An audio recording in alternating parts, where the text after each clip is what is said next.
একঘেয়েমি ঝিঙের রেসিপি খেতে খেতে যদি ভালো না লাগে তাহলে অবশ্যই একবার এই ঝিঙের রেসিপিটা তোমরা বাড়িতে বানিয়ে দেখতে পারো।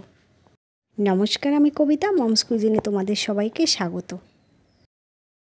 চলো তাহলে এই রেসিপিটা শুরু করি। তার জন্য দেখো একটা কড়াই বসিয়ে দিয়েছি, কড়াইতে সর্ষের তেল দিয়ে দিচ্ছি। অবশ্যই এই রান্নাটা সর্ষের তেলে হবে।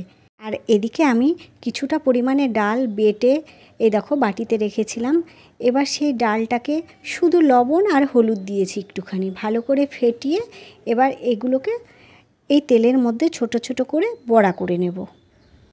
এখানে আমি মটরের ডাল দিয়ে করেছি, তোমরা চাইলে মুসুরির ডালের বড়াও করতে পারো। এই বড়াগুলোর সাইজ খুব বেশি বড়ও হবে না, আবার খুব বেশি ছোটও হবে না, মিডিয়াম সাইজের করে ভেজে নিতে হবে। আর আমি এর মধ্যে কিন্তু একটু আদা আর দুটো কাঁচা লঙ্কা দিয়েছি একটু টেস্টটা বাড়ানোর জন্য। এই দেখো এইভাবে ছোট ছোট করে বড়াগুলো আমি সব একই সাইজের করে দিয়ে দিচ্ছি। আমাদের তো নিরামিষের দিনে এই রেসিপিটা থাকলে আর কিছু লাগেই না, এত ভালো লাগে খেতে। তোমরা বাড়িতে বানালে তারপরে বুঝবে কতটা সুন্দর হয় খেতে। সব বড়াগুলোকে এইভাবে দিয়ে দিয়েছি। দেখো একটা সাইড হয়ে গেছে, এখন আরেকটা সাইড একটু উল্টে পাল্টে নেব আর একটু লাল করে ভেজে নিতে হবে বড়াগুলোকে। এটা আমি নিরামিষের দিনে বানাচ্ছি বলে মটরের ডাল দিয়ে বানাচ্ছি, তবে এটা মুসুরির ডাল দিয়েও করলেও খুব ভালো লাগে খেতে। বড়াগুলো বেশ লাল হয়ে গেছে আর এই অবস্থাতেই কিন্তু বড়াগুলোকে তুলে নেব। আর এই রান্নাটায় কিন্তু খুব বেশি বড়া দিলেও ভালো লাগবে না। এবার দেখো বড়া ভাজার যে তেলটা রয়েছে সেই তেলেই আমি রান্না করব। এই তেলের মধ্যেই দিয়ে দেব একটা তেজপাতা আর একটা শুকনো লঙ্কা।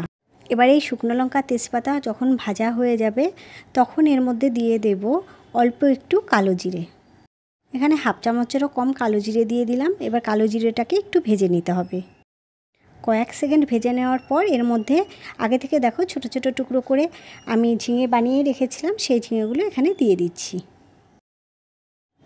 এখানে 350 থেকে 400 গ্রাম ঝিঙে আছে।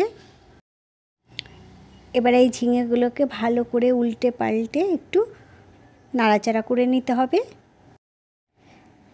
ঝিঙেটা যখন ভাজবো তখন কিন্তু প্রথমেই লবণটা দেবো না, তাহলে জলটা বেরিয়ে আসবে আর ঝিঙেটা ভালোভাবে ভাজা হবে না। এবার দেখো এর মধ্যে কালারের জন্য দিয়ে দিচ্ছি হলুদ আর দিয়ে দেব ঝালের জন্য কয়েকটা চেরা কাঁচা লঙ্কা। ঝালটা তোমাদের টেস্ট অনুযায়ী দেবে, সবাই তো ঝাল সমান খায় না, সে আমি এখানে 4টে চেরা কাঁচা লঙ্কা দিলাম, তোমরা চাইলে কম বেশি করতেই পারো। আবারও ভালো করে মিশিয়ে নিতে হবে এগুলোকে একটু। আর এই রান্নাটায় খুব বেশি মশলা লাগবে না, তেলও খুব বেশি লাগে না। আমি দেখতেই পাচ্ছ একদম অল্প তেলে রান্নাটা করার চেষ্টা করছি। এই গরমে একটা পারফেক্ট রেসিপি এটা। কয়েক মিনিট ভেজে নেওয়ার পর দেখো এর মধ্যে দিয়ে দেব এবার লবণ দিচ্ছি। এখানে আমি হাফ চামচ মতো লবণ দিয়ে দিলাম, পরে লাগলে আবার দেব। যখনই ঝিঙেতে লবণ পড়ে যাবে তখনই কিন্তু জল ছাড়তে শুরু করবে, ওই জন্য লবণ দেওয়ার আগে যতটা পারবে ঝিঙেটাকে একটু ভেজে নেওয়ার চেষ্টা করবে। এইভাবে বেশ কিছুক্ষণ আরও ঝিঙেটাকে একটু ভেজে নেব।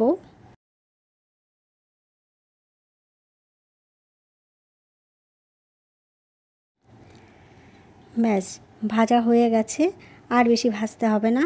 এবার এখানে পরিমাণ মতো দিয়ে দেব জল। এখানে আমি 1 বাটি মতো জল দিয়ে দিচ্ছি। আর এই রান্নাটা একটু ঝোল ঝোল হবে, সেই জন্য জলের পরিমাপটা তোমরা একটু বুঝে দেবে।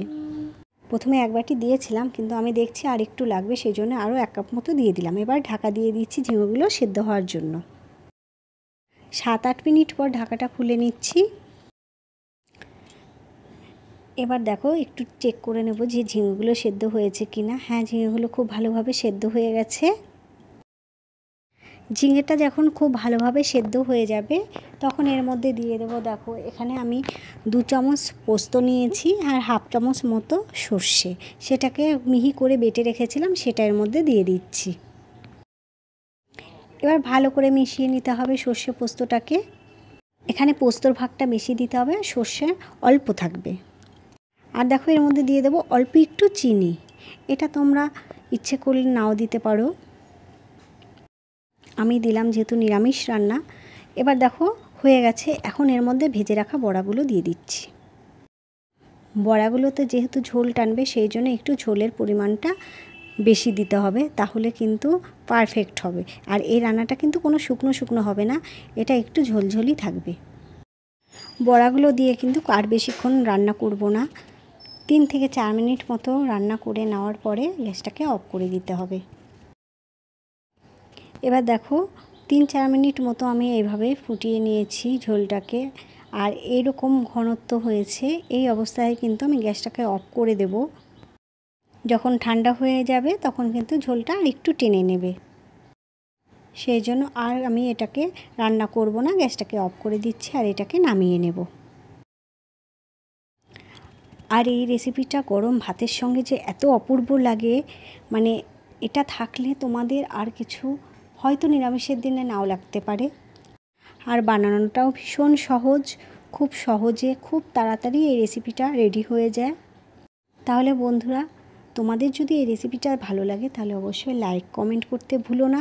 আর যদি আমার চ্যানেলের নতুন বন্ধু হয়ে থাকো তাহলে অবশ্যই চ্যানেলটিকে সাবস্ক্রাইব করো। আজ তাহলে এই পর্যন্ত, পরে আসবো অন্য কোনো ভিডিও নিয়ে।